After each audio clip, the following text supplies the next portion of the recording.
Oremos.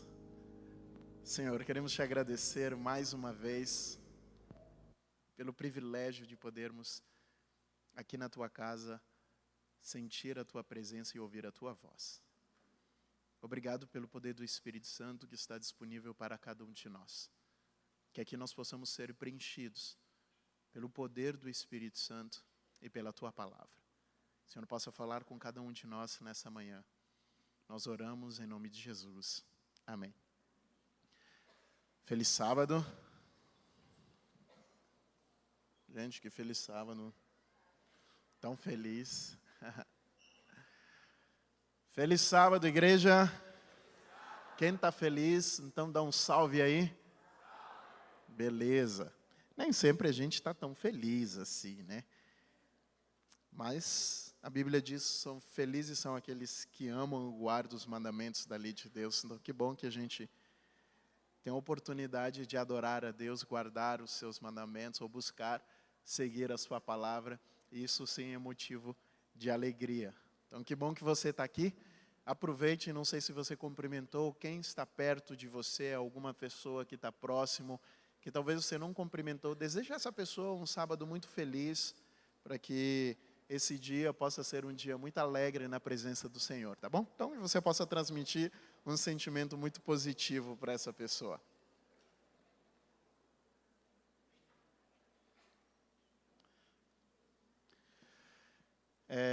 Apenas um comunicado, nós teremos, começando neste sábado, né, a oficina de Libras, que estará iniciando a partir das 13h30, se não me engano. Bom, não tem um horário aí, mas o pastor, 13h30, isso mesmo, tá bom? Então, a partir das 13h30, nós iniciaremos com a oficina de Libras. Então, você poderá estar participando, se você quiser entender um pouquinho mais como você pode participar, você pode procurar o pastor Jefferson, a equipe que coordena, eles estarão orientando você como você poderá participar, tá bom? Próximo final de semana nós teremos, na verdade nós estamos numa semana muito festiva para a igreja, né? Esse sábado é comemorado o Dia Mundial dos Desbravadores. O nosso clube, como é um clube que é de duas igrejas, então nesta manhã o nosso clube está na igreja do Jardim Refúgio. No ano passado a gente fez aqui no Dia Mundial e no dia depois no Jardim Refúgio. E nesse ano nós invertemos. Então, este sábado, que é o Dia Mundial dos Desbravadores, o Clube Pioneiros do IAP está realizando o programa lá na Igreja do Jardim Refúgio. E no próximo sábado nós teremos um sábado muito especial, para mim um dos sábados mais bonitos da nossa igreja, que é o Batismo da Primavera. E aí nós comemoraremos também juntos aqui o Dia Mundial dos Desbravadores. Vai ser um sábado muito especial, um sábado de celebração. Alguns de vocês aqui estarão sendo batizados, então vai ser um sábado muito especial. Convido você a participar, a vir com um coração muito grato nesse sábado, porque será um momento muito alegre de a gente poder celebrar. E se por acaso você que aí já fez estudo bíblico e você sabe que você precisa se batizar e ainda você não tomou sua decisão, quem sabe nesse sábado pode ser a sua oportunidade também, tá bom? Então, se você sentir no seu coração e você tiver esse desejo de entregar a vida a Jesus, você já sabe, já estudou a palavra de Deus e sabe o que tem que fazer, depois você pode procurar a mim ou os pastores aqui do campus. Quem sabe você também poderá estar participando desse sábado especial, ok? E no final de semana seguinte, nós teremos um final de semana também bem especial. Nós estaremos na sexta-feira celebrando o último culto do mês de setembro. Nós estaremos celebrando aqui um pouquinho, fazendo um culto de gratidão, principalmente com relação ao Ministério de Publicações, de Coportagem, celebrando aí as conquistas. E nós estaremos também recebendo aqui o Arte Trio, que estará participando com a gente. Vai ser um programa muito legal. Então, nos próximos 2 finais de semana, nós teremos um momento muito alegre. Vai ser uma alegria a gente poder adorar aqui juntos. Eu quero aproveitar também e convidar você a abrir a sua Bíblia. Eu gostaria muito que você tivesse a sua Bíblia e você abrisse a Bíblia no Evangelho de Mateus, capítulo 5. Evangelho de Mateus, capítulo 5.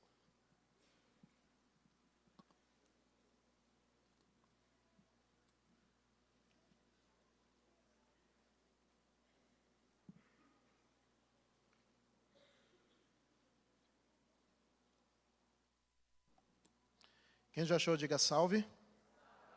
Ok? A partir do versículo 1 diz assim, olha. Ao ver as multidões, Jesus subiu ao monte, ele se assentou e os seus discípulos se aproximaram dele. Então ele passou a ensiná-los. Bem-aventurado os pobres do espírito, porque deles é o reino dos céus. Bem-aventurados os que choram, porque serão consolados. Bem-aventurados os mansos, porque herdarão a terra.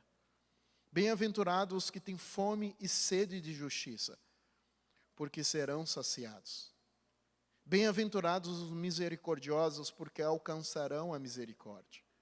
Bem-aventurados os limpos de coração, porque verão a Deus. Bem-aventurados os pacificadores, porque serão chamados filhos de Deus. Bem-aventurados os perseguidos por causa da justiça, porque deles é o reino dos céus. Amém? Ok? Esse é o nosso texto. Eu queria que você mantivesse a sua Bíblia aberta e a gente vai estudar um pouquinho sobre as bem-aventuranças que você já conhece muito bem. Para a gente entender mais ou menos o contexto da fala de Jesus. Essa semana nós tivemos, né, há poucos dias, né, uma notícia, né, que essas notícias elas correm o mundo, né? O mundo levou aproximadamente 15 segundos para saber que, quando foi divulgado que a rainha Elizabeth havia morrido, né? Então nós vivemos no auge da comunicação, né? Então em poucos segundos o mundo todo já sabe a mesma notícia, né? E é interessante que isso comove, né, o mundo todo, né? Imagina, talvez uma das rainhas que mais esteve no poder durante 70 anos, ela esteve como rainha do Reino Unido. E aí dentro desse contexto, e aí o mundo agora começa a se voltar os olhos para aquela pessoa que estava aproximadamente 70 anos esperando para se tornar o rei, né? Agora o rei Charles III, né? E aí acabam surgindo alguns memes também, né, de que ele demorou 70 anos para arrumar o primeiro emprego e tal. E aí você tem uma série de situações, né? Esses dias ele estava com o botão meio fora do lugar, falando que pô, a mãe longe, agora sem a mãe, está todo perdido. Mas enfim, né? Talvez ele seja a pessoa também que mais esperou para assumir uma função.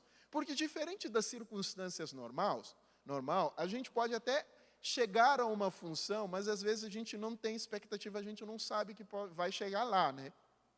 As circunstâncias da vida te levam a alguma função. Mas o rei Charles, ele sabia, desde que ele teve a consciência, talvez não há 70 anos, porque ele tinha 3 anos quando a sua mãe se tornou rainha, mas talvez em algum momento que ele teve a consciência, ele sabia que em algum momento da vida dele, ele seria o rei. Então, pouco mais de 60 anos, ele sabia que em algum momento ele ia ser o rei. Então, há mais de 60 e poucos anos, aquele homem se preparava para um dia ser rei. E se tem uma coisa muito importante que todo mundo fica atento, é que quando um rei assume, ou, por exemplo, um presidente assume a presidência de um país, ou um político assume uma função, a expectativa, todo mundo está querendo saber qual é o primeiro discurso, o que a pessoa vai falar. A expectativa todo mundo quer saber o que a pessoa vai falar, né? Qual vai ser o discurso dessa pessoa, as primeiras palavras daquela pessoa na função. E eu fico imaginando que ele se preparou pelo menos há muitos anos para fazer o discurso de posse dele como rei. Há muito tempo ele esperava fazer esse discurso, né? Quantos aqui já pregaram na igreja, sabe? Chegaram na igreja assim e foram convidados e já tiveram a oportunidade de pregar? Levanta a mão, bem alto. Muita gente, nossa, tem bastante. Você lembra a primeira vez que você pregou na igreja? Como é que você estava? Quanto tempo você levou para você preparar o seu sermão? Oi? Você chegou assim, uns 30 minutos antes lá e falou, cara, já sei, vou lá e prego, né? Alguém chegou assim? Dificilmente, né? O seu primeiro sermão, eu imagino que você deve ter levado muito tempo, né? Você deve ter ensaiado e se preparado e tal. Eu lembro o meu primeiro sermão. Eu levei 3 semanas para fazer o primeiro sermão. E durante 3 semanas, todo dia, eu me preparava para fazer o sermão. Eu lia, relia. E eu precisava me preparar, porque aquele momento, enfim, um momento muito importante, e era o meu primeiro sermão, eu tinha que fazer o sermão direito, e ao mesmo tempo o nervosismo, a gente fica com aquele sentimento, e aí a gente vai e prega, né? Às vezes você leva 3 semanas, 1 semana, 1 mês preparando para falar 15 minutos, 20 minutos. Alguns até 5 minutos, né? Mas é assim. Por que eu estou falando isso? Porque quando a gente olha para a palavra de Deus, aqui em Mateus capítulo 5, Jesus, ele vai estar fazendo, talvez, não necessariamente a primeira vez que ele fala em público, mas esse sermão, em especial, conhecido como Sermão da Montanha, que está escrito nos capítulos 5, 6 e 7 de Mateus, alguns estudos, eles sugerem que Jesus levou aproximadamente 20 anos preparando esse sermão. Sugerem que Jesus esteve há 20 anos.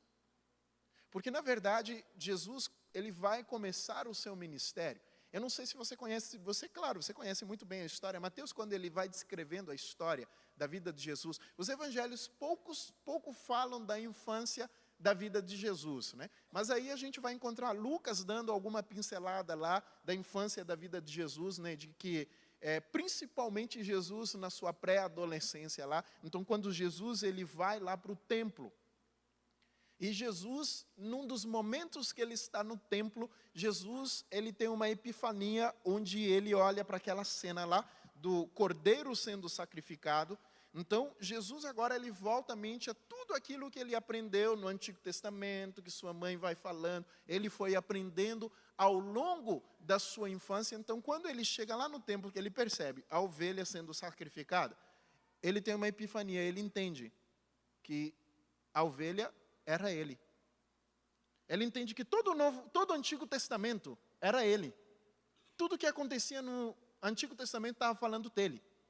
Então, naquele momento, por isso que Jesus, ele fica lá no templo, os pais vão embora, depois percebem que Jesus estava perdido, desesperados, eles voltam, porque imagina você perder uma criança.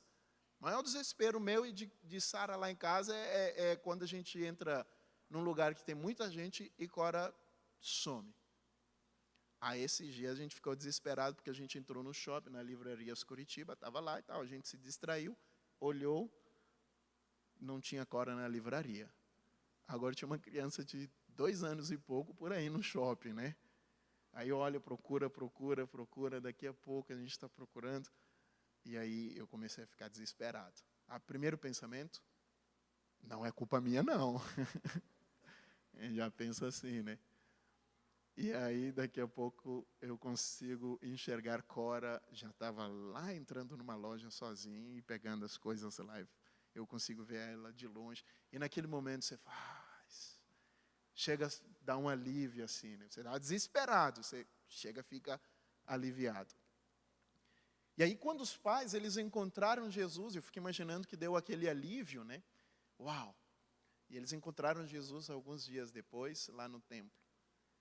E aí perguntaram para o filho assim, filho, a gente estava procurando, o que você estava fazendo? Por que você fez isso? Aí Jesus fala assim, vocês não sabiam que eu precisava estar na casa do meu? Cuidando das coisas do meu pai. Naquele momento, Jesus ele tinha se entendido de forma diferente. A Bíblia diz que Maria, ela não entendeu direito. Mas ela guardava essas coisas no coração. A partir daquele momento, ela percebeu que era um Jesus diferente, que começava a falar algumas coisas completamente diferentes. Então, depois daquele momento, Jesus entendendo agora, então, entende-se, sugere-se que Jesus ele passa agora ao longo de uma história, aproximadamente quase 20 anos, se preparando para fazer o Sermão da Montanha. Então, ele demora mais ou menos quase 20 anos para fazer esse discurso, que as pessoas falam que esse é o maior discurso de Jesus. Se um dia a Bíblia fosse retirada e você tivesse só o Sermão da Montanha, você tem tudo que você precisa para a sua caminhada cristã. Se existe uma parte da Bíblia que eu sempre falo, se você quiser começar a decorar, quem sabe, você pode decorar o Sermão da Montanha. E aí Jesus fala uma série de coisas no Sermão da Montanha. E Mateus, ele vai criando uma sequência, porque essa mensagem ela é tão importante, que ela tem uma lógica de pensamento. Você conhece a história de Israel? Existe um homem, lá, filho de Jacó, chamado José, que é vendido para o Egito. E Mateus, ele começa a fazer essa sequência aqui, ó, até chegar o Sermão da Montanha, ele cria mais ou menos uma sequência. E essa sequência ele está lá no Antigo Testamento. Você tem lá, por exemplo, José, ele é vendido como escravo, e ele vai para onde? Para onde? Agora bem forte, para onde que José vai? Egito, presta atenção, aí ele vai para o Egito. Aí lá no Egito agora, o povo de Deus está lá depois de algum tempo, e aí você tem agora o povo sendo escravizado durante muitos anos, 400 anos aproximadamente. Aí Deus levanta um outro homem chamado... Como é o nome desse cara? Moisés. Aí Moisés agora precisa libertar o povo. Eles saem do Egito, eles passam pelo Mar Vermelho, Deus abre o Mar Vermelho, eles passam pelo Mar Vermelho, e aí depois agora eles têm que atravessar um deserto, tá certo? Então o povo agora está lá no deserto, mas antes deles entrar no contexto do deserto, lá no contexto do deserto, tá certo? Eles vão lá, e lá no Monte do Sinai, eles recebem a lei, ok? Então você tem mais ou menos essa sequência lógica. Você tem um povo saindo do Egito, José que vai para o Egito, tá certo? Depois o povo tem que passar pelo Mar Vermelho, e aí depois você tem um deserto e um Monte Sinai, onde eles recebem a lei de Deus. Olha a sequência agora que Mateus, brilhantemente, ele vai fazendo, da história de Jesus. Então você tem um homem chamado José, pai de Jesus, que assim como o outro José recebe visões, e ele recebe uma visão do anjo falando para ele que ele tinha que fugir para onde? Para o Egito. Então ele vai lá, pega Maria e Jesus, e eles fogem para o Egito. E aí depois, agora, de algum tempo, eles voltam, e aí Jesus agora, quando ele vai começar o seu ministério, ele é batizado. E Paulo, quando fala assim que, quando a passagem, ele se refere à passagem do povo de Israel pelo Mar Vermelho, ele se refere a esse momento como se fosse o batismo do povo. Então aí você tem agora Jesus sendo batizado, tá certo? E quando Jesus sai, passa pelas águas, aonde ele vai? Para onde? Para o deserto. E ele fica quantos dias? 40. O povo ficou 40 anos, ele fica 40 dias. Teoricamente, o povo não deveria ter ficado 40 anos. Isso. Você conhece o contexto.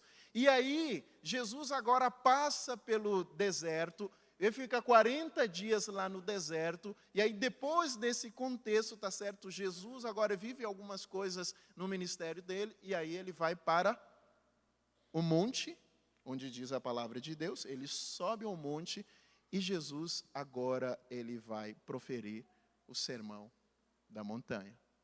Então você tem mais ou menos assim um paralelo de como que Jesus agora, ele não é apenas o cumprimento da lei, mas ele também é aquele que vai ensinar o povo a guardar a lei. Sermão da montanha. Eu preciso de 8 pessoas para me ajudarem aqui. Tem alguns voluntários que poderiam me ajudar? 8. Por favor, pode vir? Pode chegar. Pode trazer, Nicolas. Alguém? Não, você não vai falar, tá bom? É só para você me ajudar. Pode vir aqui, Nicolas. Vem cá. Tem alguém mais? Obrigado. Pode vir, Max. Não tem tamanho, pode vir. Eu preciso de 8. 8 pessoas. Beleza. Aí, ó. Fechou. Beleza.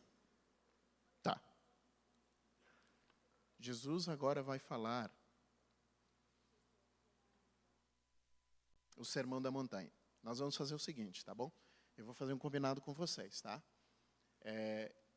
Eu vou dar uma folha para vocês. Vocês agora não vão voltar lá para o lugar que vocês estavam. Vocês vão sentar aqui na frente e vocês vão interagir comigo, tá bom? Aí eu vou chamar um, depois chamo o outro, depois chamo o outro, depois volta todo mundo no final. Pode ser? Beleza? Combinado? Tá bom, então. Vamos lá. Aqui. Vocês vão... Cada um de vocês vai representar uma coisa. Aqui. Beleza. Então, seria mais ou menos assim. Eu queria que você prestasse atenção agora na lógica do Sermão da Montanha. Bom, tem alguma coisa repetida aí, né? Deixa eu ver. Ah, ok. Por isso. Falei, bom, que eu saiba são 8, né? Estou com 9 aqui. Ok.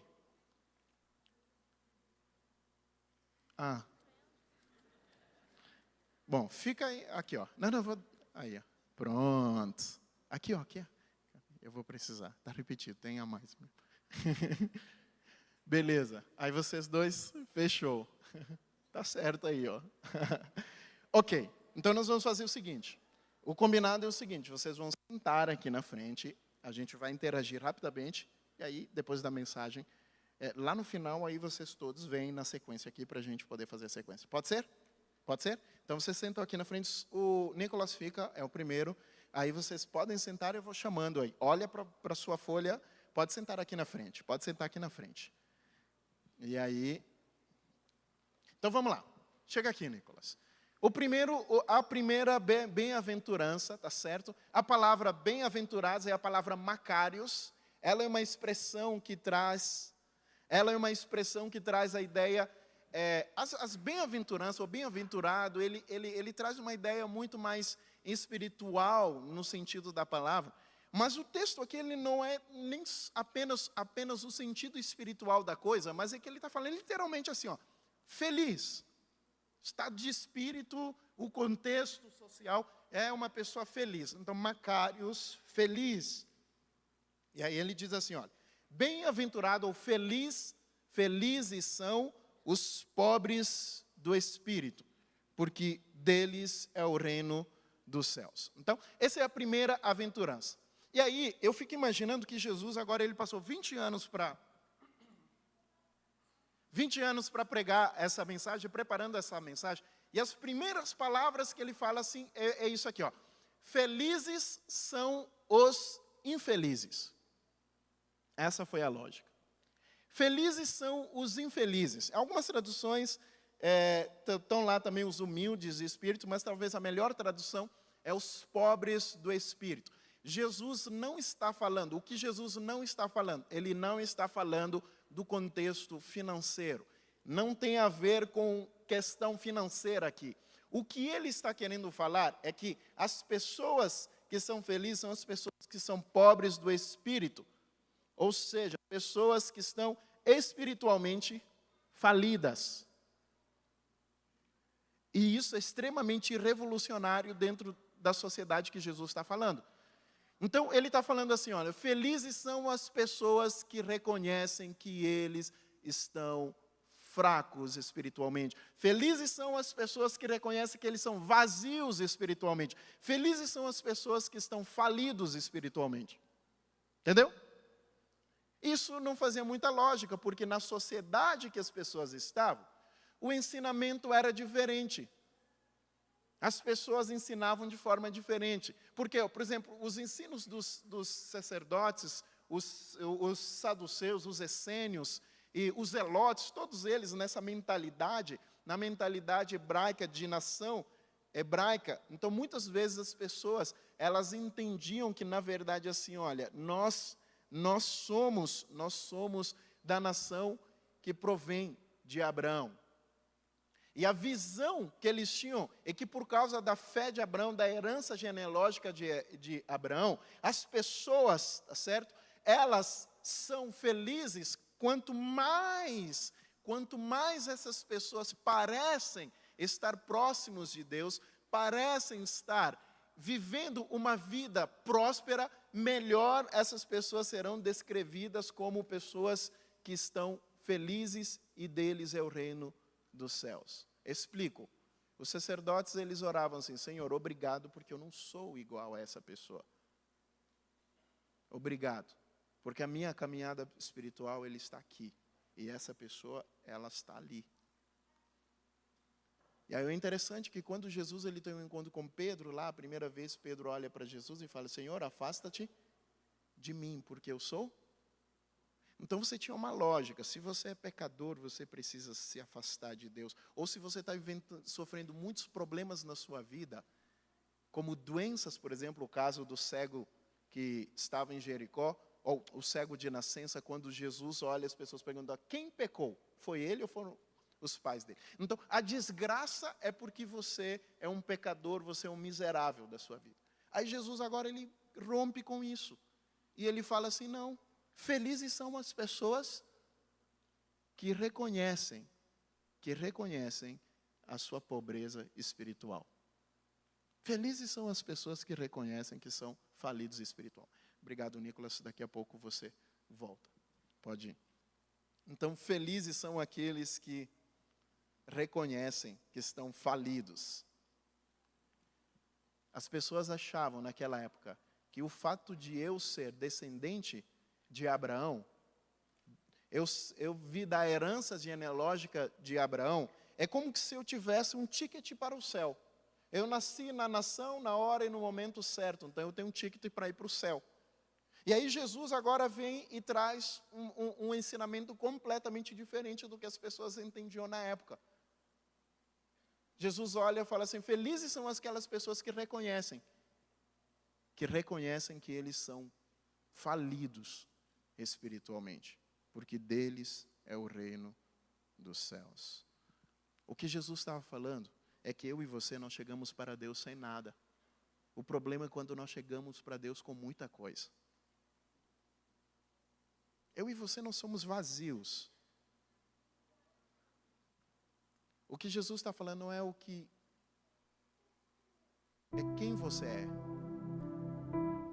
Rapaz, nem terminei o sermão, já estou mandando terminar, pô. Espera aí, dá uma pausa aí, pô, ainda tem tempo aqui. Pode me dar mais uns 10 minutinhos aí, Casimiro? Obrigado, viu? Valeu. Valeu, obrigado mesmo, de coração, viu? Essa primeira aventurança não tem a ver com quem você é, mas ele tem a ver com quem você não é. Entendeu? O que Jesus está falando é assim: olha, você é feliz, mas não tem a ver com quem você é, mas é com quem você não é. É o reconhecimento de quem você não é. Ou reconhecer que você é falido espiritualmente, você é um fraco espiritualmente, você é um vazio espiritualmente. E aí depois, agora, nós vamos entender uma sequência lógica que Jesus vai fazer. As bem-aventuranças não são apenas um provérbio muito legal de frases assim, de efeitos, com ensinamento. Jesus tem uma lógica. Ela é dividida em duas partes. A parte A, que nós chamamos, que são bem-aventurados os pobres, bem-aventurados os que choram. E depois você tem a segunda parte, porque deles é, ou deles serão o reino. Então você tem a parte A e a parte B. Existe uma lógica que nós vamos entender na parte A, onde Deus, assim, ele cria uma sequência de pensamento na sua jornada, tá certo? Então primeiro é assim, olha, felizes os pobres do espírito. Depois ele vai falar assim, olha, felizes são os que choram. Chega aí. Então a lógica é mais ou menos assim. Nicolas, vem cá novamente. Preste atenção agora. Eu queria que você prestasse atenção na lógica que Jesus está querendo trazer aqui dentro. Então, ele fala mais ou menos assim, ó, fica aqui, mais ou menos aqui, isso. Nicolas, fica desse lado aqui. Então, é assim, ó, na nossa caminhada cristã, você está pensando assim, olha, primeiro ele fala assim, ó, felizes são as pessoas que primeiro, início da sua caminhada cristã, você reconhece que você é falido espiritualmente. Você reconhece que você está quebrado espiritualmente. Você reconhece o vazio que existe em você.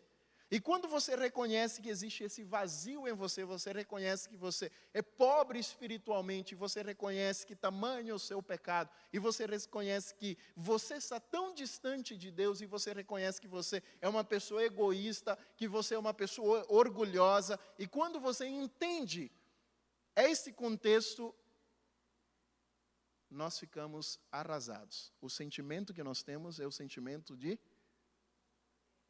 quem quer chorar. Você olha para essa situação, quando você entende isso, você chora. Você chora na presença de Deus, porque você olha para você mesmo e você entende que você é vazio espiritualmente. Você entende que você é fraco, você é pobre, você é falido.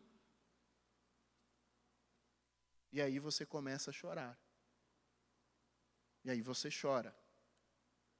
E aí, dentro dessa circunstância, agora nós choramos, e enquanto nós estamos chorando pelas circunstâncias, nós estamos chorando pela nossa falência espiritual, nós choramos pelo nosso vazio espiritual, porque é assim que funciona quando eu reconheço, eu não apenas reconheço, mas eu aceito a minha condição. É como que se Deus agora, Ele vai quebrantando o meu coração. E isso promove o choro. Porque eu entendo uma coisa muito importante nessa sequência. Eu entendo que eu estou perdido. E eu entendo que eu preciso de um Salvador. Eu entendo a minha condição. Eu falo, eu preciso de um Salvador. E aí entra o arrependimento, metanoia, que é mudança de pensamento. Minha mente começa a mudar. Eu me arrependo. E aí, eu acho que eu vou deixar vocês aqui, que a gente vai fazer a sequência rapidinho aqui. E aí vem a terceira bem-aventurança, que ele diz assim, bem-aventurados os... Alguns textos falam mansos e outros falam humildes. Tá bom? Então chega aqui, Max. O mais manso de todos nós. Ok? Então a sequência é mais ou menos assim. Eu reconheço que eu sou falido espiritualmente, pobre espiritualmente, eu reconheço a minha condição, e isso me impacta tanto, porque eu olho para cima e eu percebo, eu preciso de um Salvador, eu busco, eu choro, eu clamo a Deus, porque a minha condição é uma condição de uma pessoa orgulhosa, uma pessoa quebrada, uma pessoa falida espiritualmente, e enquanto eu choro agora, Deus Ele vai quebrantando o meu coração, Deus Ele vai transformando o meu coração, e isso, ele afeta meu relacionamento como eu enxergo a Deus. E a lógica daquela época era assim, olha, o relacionamento, as pessoas focavam muito no relacionamento com o relacionamento vertical, com Deus. Então, a minha vida, a minha jornada espiritual, ele tem muito mais, as pessoas pensavam, ele tem muito mais a ver com o meu relacionamento com Deus. Então, a minha busca com Deus, a minha busca por santidade, a minha busca por fazer as coisas de Deus. Então, as pessoas pensavam assim, no relacionamento com Deus. E às vezes você encontrava pessoas que aparentemente são espirituais, aparentemente, mas que não se relacionam bem com as outras pessoas. E esses dias eu vi um vídeo que viralizou de um dos nossos pastores, que estava falando, né, sobre essa situação. Né? Se sua espiritualidade, se sua santidade, ele faz com que as pessoas se afastem de você, é porque verdadeiramente não existe espiritualidade, não existe santidade. Porque a verdadeira santidade é a santidade de Jesus. E o que acontecia? Jesus era tão santo que as pessoas gostavam de estar próximo dele. Você já parou para pensar? Era tão santo que as pessoas gostavam. Mas tem gente que é tão santo, que ninguém suporta ficar perto dele. Então tem algum problema. Então, essa sequência aqui, ele está falando assim, olha, eu reconheço a minha fraqueza, eu reconheço minha pobreza espiritual, isso impacta, eu preciso chorar. Eu choro, porque isso arrasa comigo. Eu entendo que eu preciso de um Salvador, e esse Salvador quebrando. E quando Deus impacta a minha vida, porque eu reconheço que eu sou pecador, eu reconheço que eu sou fraco espiritualmente, quando eu reconheço que eu não sou melhor do que ninguém, quando eu reconheço que eu não sou nem pior nem melhor do que ninguém, eu começo a olhar para as outras pessoas. E aí, eu começo a olhar de forma diferente. Se você fosse falar uma palavra sinônimo de manso, que palavras você falaria para mim? O quê? Oi? Calmo. Qual outra palavra? Oi? Sereno. É o hino, né? Que mais? Uma pessoa mansa, normalmente uma pessoa serena, calma, dócil. Normalmente tende a ser uma pessoa bondosa. E aí a gente tem humildes também, ou seja, pessoas que não se consideram superiores a outros, melhor do que ninguém. Então, a palavra que ela está querendo se referir é a forma como a gente enxerga o outro. Agora, eu enxergo o outro de forma diferente, eu não me enxergo melhor do que o outro. Eu não sou melhor do que o outro. Entendeu? Mais ou menos a lógica. Então, quando eu passo por essa sequência, eu chego aqui, eu entendo que eu, Gilson, não sou melhor do que ninguém. Eu estou na mesma condição, e aqui você tem rompimento com conceitos tribais que são muito problemáticos, porque normalmente o tribalismo ele fala assim, nós somos melhores do que eles, né? Conceitos nacionalistas, nós somos melhores do que eles, né? Conceitos racistas, né? Por causa de alguma característica, nós somos melhores do que eles. E aí aqui você tem o rompimento, porque você olha e você entende que você não é melhor do que ninguém, porque você está na mesma condição. E qual é a condição? Todos nós estamos na mesma condição, independentemente de gênero, independentemente de crença, independentemente de cultura, independentemente de cor de pele, todos nós estamos na mesma condição. Qual é a condição? Condenados.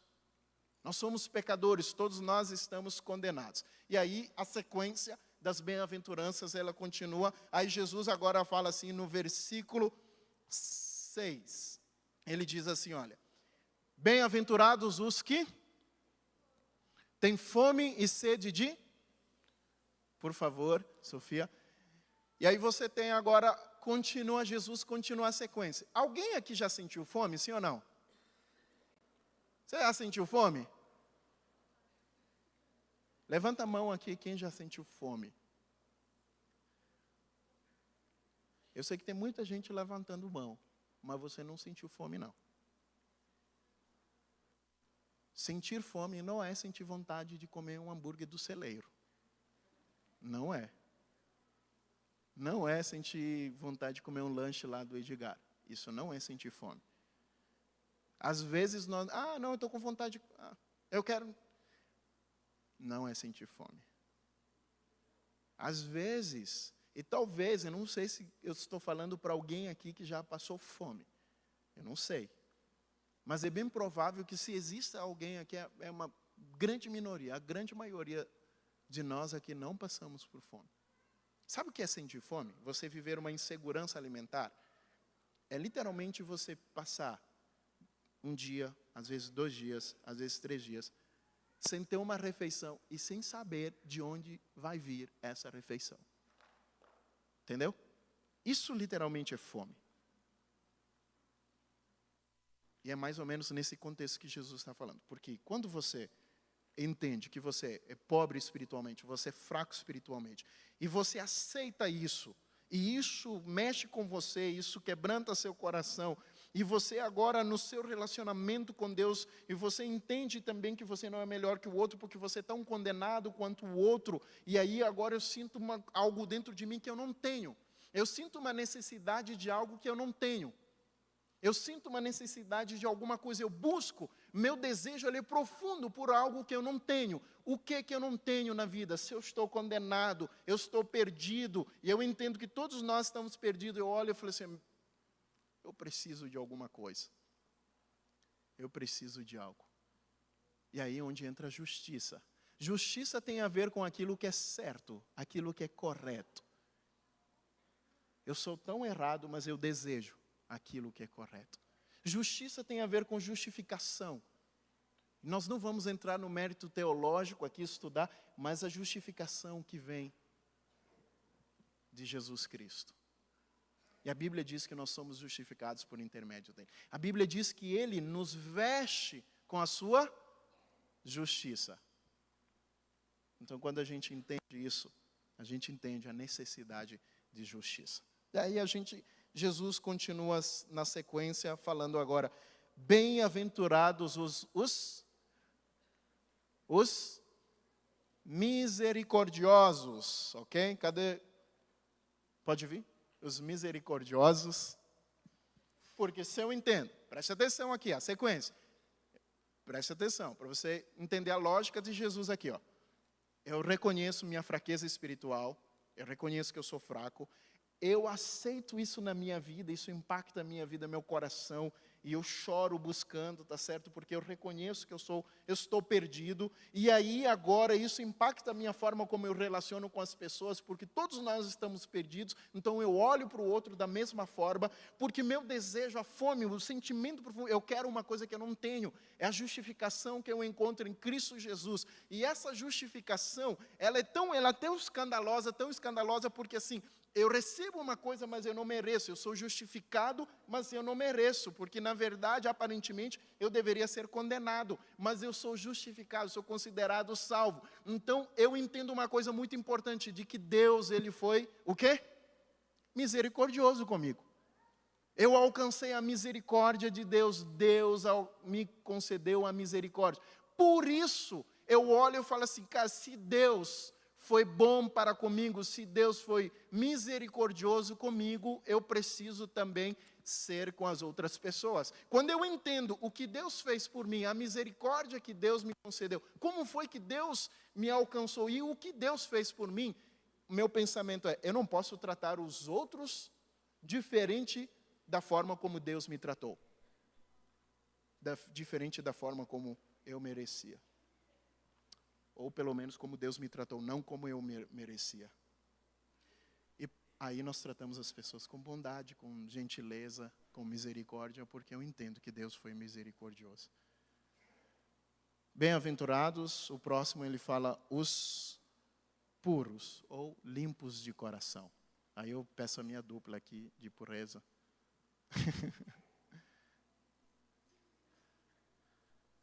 Aí, ó.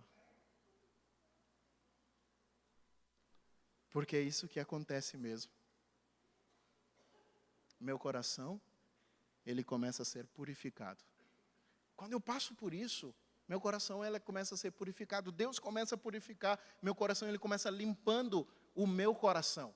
E é isso que Deus vai fazendo, Ele vai limpando, Ele vai tirando o orgulho, Ele vai tirando o preconceito, essas coisas começam a ser deixadas de lado, porque eu olho para mim, eu não tenho com que me orgulhar, eu olho para mim, eu não tenho como me achar melhor do que o outro, eu olho para mim, então Deus vai limpando o meu coração, e eu vou sendo purificado. E aí diz a palavra de Deus ainda, Ele continua, bem-aventurados os pacificadores, os pacificadores. E olha o que acontece, olha a lógica de Jesus.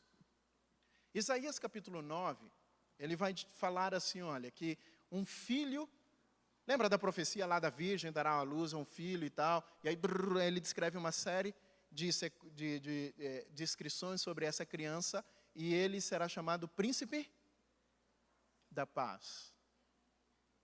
A paz é uma característica de Jesus. Por isso Jesus diz assim, eu vos dou a minha paz. Né? Quando a palavra de Deus, quando se refere a Jesus, muitas vezes ele refere como aquele que traz paz. Mas não é uma paz como nós pensamos no contexto do mundo. Porque assim, olha, que paz é esse? Que paz é esse que a Bíblia está falando? Então, eu reconheço. Vamos lá, sequência, só para você não esquecer. Eu reconheço que eu sou fraco espiritualmente. Eu aceito essa condição minha, e isso mexe comigo, me leva a chorar, porque eu entendo a minha condição de condenado. Eu olho para o outro e entendo que eu e o outro, nós estamos condenados, estamos na mesma situação, então eu não sou melhor do que o outro, eu não sou nem pior do que o outro, mas nós estamos na mesma condição, porque nós temos sede, nós estamos perdidos, mas nós precisamos da justiça, algo que não é nosso, que vem de fora, mas esse é nos concedido. Então Deus agora nos justifica, nos preenche, nos cobre com a sua justiça, e nós somos salvos não porque nós merecemos, mas porque Deus é misericordioso. Isso nos leva também a olhar para o outro com misericórdia, e Deus agora com isso, Ele vai trabalhando no nosso coração, e nós vamos deixando de lado o orgulho, nós vamos deixando de lado o egoísmo, Deus vai purificando o nosso coração, e dentro desse contexto, nós entramos num relacionamento de paz com o mundo, vertical, e um relacionamento também de paz com Deus. E essa é a paz que Jesus veio nos trazer. Ele veio nos trazer uma paz, porque o Evangelho não é nada mais, nada menos do que reconciliação nossa com Deus.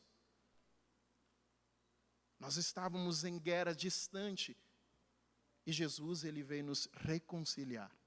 E agora nós ficamos em paz. Nós estamos em paz com Deus, nós estamos em paz com o mundo.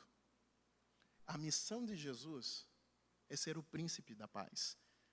Mas o que ele está querendo falar também é que ser pacificador, que é um atributo de Jesus, é como se fosse, a partir desse momento, agora eu passo a ser um mini Cristo.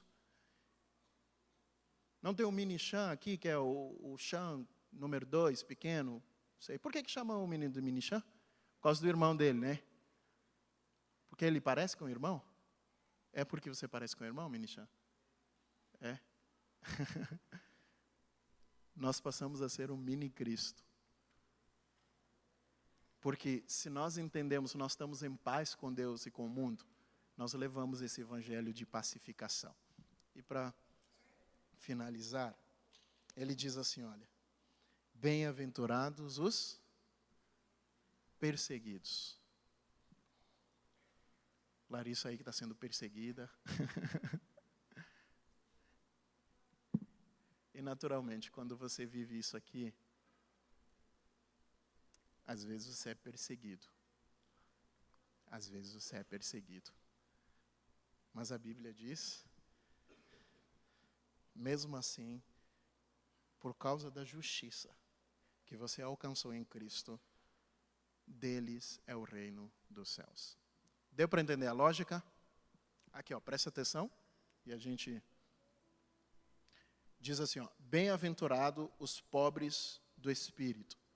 Você reconhecer a sua pobreza espiritual e você aceita que você é pobre espiritualmente, então você agora, a partir daquele momento, você chora, você busca, você entende que você está condenado, você entende que você não é melhor do que as outras pessoas, você entende que você, assim como todos os outros, estão condenados, então nós precisamos da justificação em Cristo Jesus, tá certo? Então nós desejamos isso, e por causa disso agora nós alcançamos a justiça, Deus nos cobre com a sua justiça, nós entendemos a misericórdia de Deus, porque Deus foi misericordioso conosco, então a partir daquele momento também nós desejamos ser misericordiosos com os outros, Deus vai trabalhando no nosso coração, tirando o orgulho, tirando o egoísmo, isso mesmo.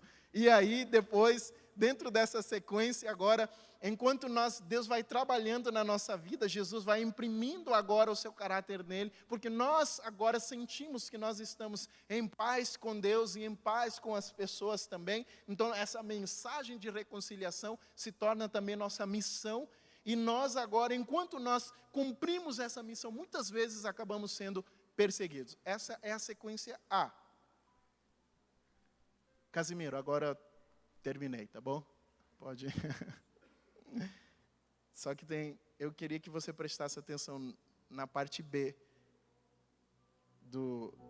das bem-aventuranças. A primeira bem-aventurança aqui, ó. Bem-aventurados os pobres do espírito. O que diz a primeira parte? A segunda parte dele? Porque deles é o reino dos... Depois você vai perceber a sequência, percebe a sequência aí que Jesus vai criando aqui, ó. Depois toda a sequência ele vai falar agora no futuro, ok? Olha como é que a primeira sequência da parte B é porque deles é o reino dos céus.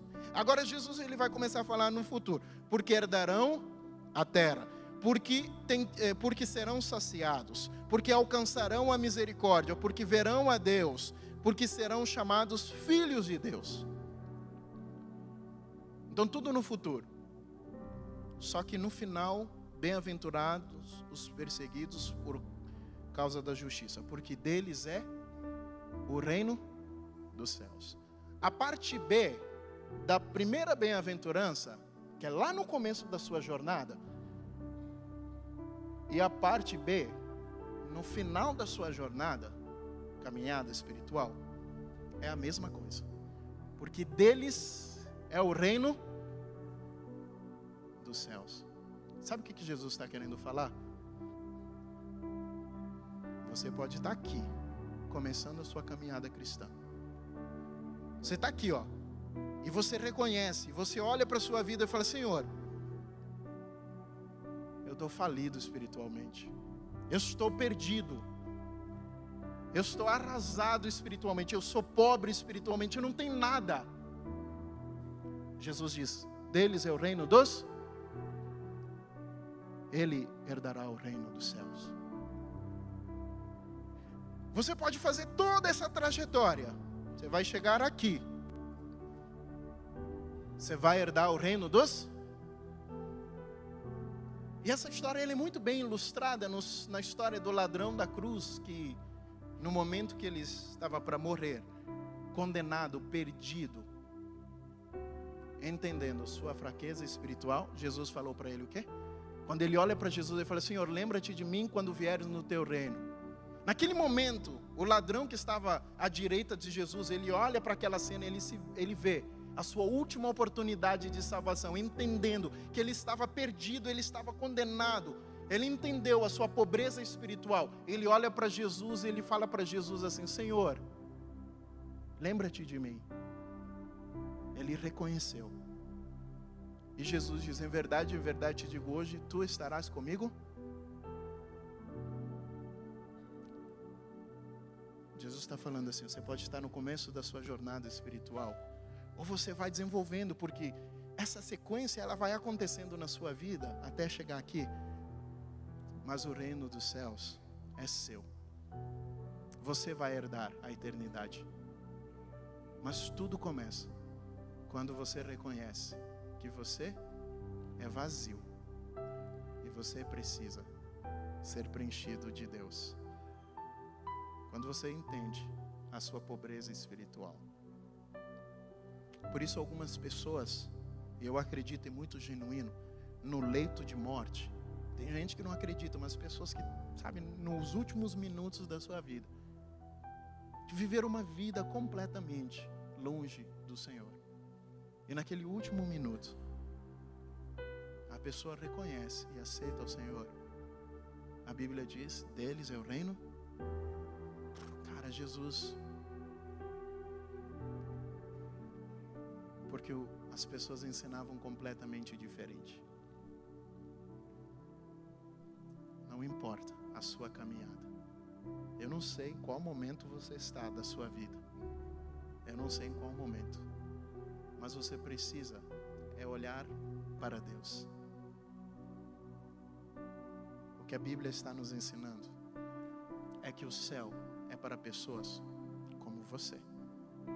O céu é para pessoas como você. E se em algum momento você sente e fala assim: eu não sou digno de entrar no céu. Ai meu Deus, eu não sou digno. O céu é para pessoas como você. Não se esqueça disso. Se você acredita nisso, em nome de Jesus, eu convido você a ficar em pé e ora juntamente comigo.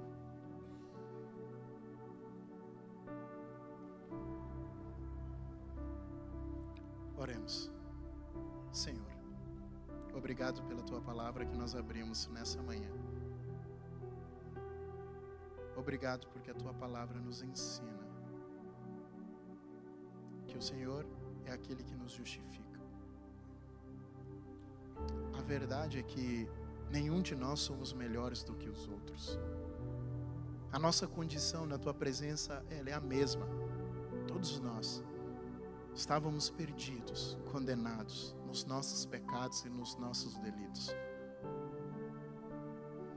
Mas obrigado pela justiça de Cristo, que nos alcança, pela Tua misericórdia que nos alcançou. E isso tem transformado as nossas vidas. Isso tem purificado os nossos corações. Mas Deus, obrigado pela certeza de que o reino dos céus, ele veio ser oferecido para cada um de nós. Para aqueles que olham para si mesmos e se sentem tão perdidos, mas conseguem enxergar a salvação em Cristo Jesus. Para aqueles que entenderam que não somos nós, mas é aquele que Jesus pode fazer por nós. Que verdadeiramente, Pai, ao sairmos daqui nesta manhã, nós possamos sair com esse sentimento no nosso coração, de que o céu é para mim, de que o céu é para cada um de nós aqui. E se existe alguém que entrou aqui se sentindo perdido, que ela possa lembrar que em Cristo Jesus nós encontramos a nossa salvação. Que os nossos olhos devem voltar para Jesus. E a certeza da salvação possa vir juntamente com Cristo Jesus. Abençoa cada um aqui nesta manhã. O Senhor possa nos dar um sábado muito feliz. Mas a certeza e a esperança de que quando o Senhor voltar, nós viveremos a eternidade juntamente com o Senhor. E que isso possa ser motivo da nossa alegria. E que possamos ser felizes, porque nós temos todos os motivos para ser felizes. Obrigado, nós oramos e finalizamos essa prece. E ela vai carimbada em nome de Jesus. Amém.